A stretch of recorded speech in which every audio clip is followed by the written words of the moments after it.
Willie D. Live. What's up, family? Nelly is sick and tired of y'all speaking on his name in regards to Donald Trump, your president.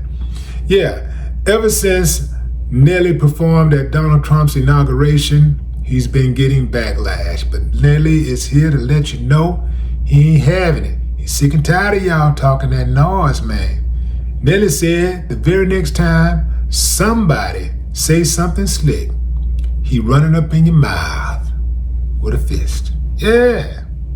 Well, he didn't say all of that, but you know he thinking about it.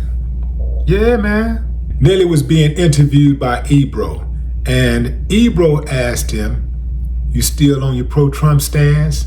And Nelly was like, "It ain't about being pro-Trump. I respect the office." All right, fam, what y'all think about that? Give me a thumbs up if you're feeling it. Give me a thumbs up if you're feeling what Nelly said. Thumbs down if you say, "Nah, man, I ain't feeling it." Thumbs up if you say, "Leave the man alone. Man got a right to be pro-Trump if he want to be pro-Trump." Thumbs up if you cool with that. Thumbs down if you say, "Nah, man, nah." Well, that ain't the worst part. That's not the worst part. That's not what really got people really heated. What really got him heated was when he inserted Kamala Harris into the discussion after he jumped into the shade room comment section. Check out what Nelly wrote. "I'll put whatever up. Me and Snoop do more in the community and have been doing for over 20 plus years against any of you that are just on here talking trash and have no stats to back up what you mean to the community.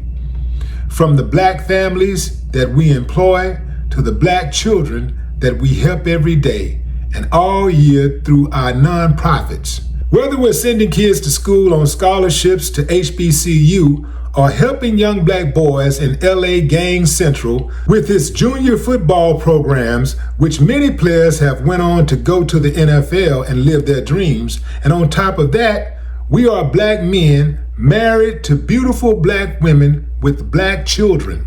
Should be inspiring to most, but that some of y'all have a problem with because the prosecutor, who has probably locked up more black men that we've helped, woman of color with the white husband and white kids, did not win the election.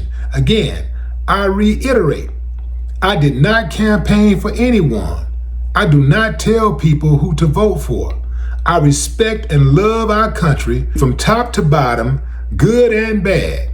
And I am very aware that it's a lot of things in this country that we need to work on. The right is too far right and the left is too far left. I'm a military baby with a grand uncle who is a Tuskegee Airman and Red Tail that was very prideful for his country. I told you, it's my respect for the office, meaning any president that calls upon Nelly, it would be an honor. Nothing to do with money, nothing to do with race. But if you want to make it about race, then let's go. I find it very interesting that so many of you would dump on the two black men that's married to black women that has black children because the woman of color with the white husband and white kids didn't win. Ooh-wee, man. One of the running arguments is you can't have respect for the office if the person in the office doesn't respect the office. I feel that because the office is tainted. But let me let y'all in on a secret. Shh. The office has been tainted well before Donald Trump came in. It's always been corrupt. Well before Donald Trump. It was corrupt while Barack was in office. But people wanted to take pictures with Barack. They wanted to come to the White House and, look around, sit on the sofas and stuff like that. But make no mistake, a lot of corrupt things went down while Barack was in office. One of the worst atrocities was when he sent them hitters over there to kill Muammar Gaddafi. I'll never forgive a dude for that, man. That was cold-blooded right there. So, and keep in mind too that these police shootings and killings, that never stopped. I mean, we didn't have a white guy in the office, but the white guys in uniform kept on killing us, even with Barack in. Some people say, well, he can only do so much. He can only do so much. I get you, but it seemed like, when the Republicans get in, they just kind of like, they don't give a damn about what the law say. They just keep on pushing, and they just push, and they don't even mind breaking the law. Bend the law, break it, whatever, snap it, whatever. They just keep on going, and they'd rather ask for forgiveness than permission, but they won't even ask for forgiveness. They just act like they never did anything wrong. So it's hard to respect something that the person who is supposed to have stewardship over it doesn't. It's like going to somebody's house and they don't respect their house. You go to their house, it's trash on the floor. It's people inside cussing, smoking, drinking, bottles everywhere, ashes on the floor, people acting a fool, cussing. You go into the bathroom to take a leak, it's pee all over the toilet stool. When's the last time you put your hands on a dirty toilet stool to lift up the lid to take a leak?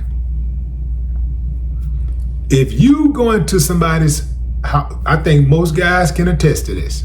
If you go to somebody's house and the toilet is nasty, you're going to kick it up with your feet.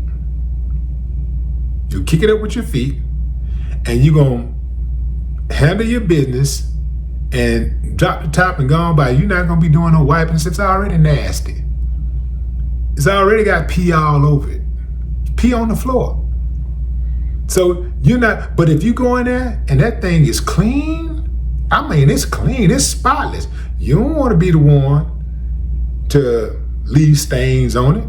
So if you leave a stain, you're going to grab something and tidy up before you walk out that door. Right or wrong, fellas? Right or wrong? So people don't respect the office because Donald Trump don't respect the office. And, everybody before him didn't respect it either. They just looked like they respected. They just had, a lot of these other guys, they just had a little bit more class. They had more class about it, you know what I'm saying? They didn't, use the office to hold meetings where they ambushed dignitaries, Yeah, you have a meeting at the White House, man, you don't know what you're going to get. All those leaders be going in there, sitting down, talking to Donald Trump, and he just be like, yes, so I don't like what your country is doing. And you need to stop and you need to treat the white people that live in your country better. We're going to impose tariffs and additional sanctions. You always got to say white people because he don't give a damn about nobody else. He's very particular. Now notice how particular Donald Trump is about protecting white interests, white people, right? He would straight out say white people. Donald Trump, Barack, when he was in office, he never straight up said that he never put any country, including the United States, on blast for harming black people. Not once did he even put America on blast, the country that he was in, leadership of. Not once did he put America on blast for harming black bodies. Never held anybody accountable. Yeah.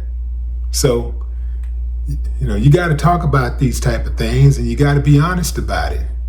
It's certain things that you can get away with when you're the president of the United States. And you can hold so much power over people's heads. That's what made Elon Musk back down. By the way, I got a video coming out about Elon Musk later on today. But Elon Musk backed up because Trump, he knows, is in control of those government contracts. He got a lot of say-so about who gets those contracts. And Elon wants those contracts. So Elon was like, you know what, shit, man, I got this Twitter thing going. I'm the richest man in the world, but, man, he could actually make life really difficult for me. He could make it to where I'm no longer the richest man in the world. Let me back up, let me pump my brakes a little bit. But, recently he got back on the gas, and we'll talk about that a little later today. But anyway, fam, Nelly standing on business. He said, I respect the office of the presidency, and that's just what it is. If you don't like it, catch my side.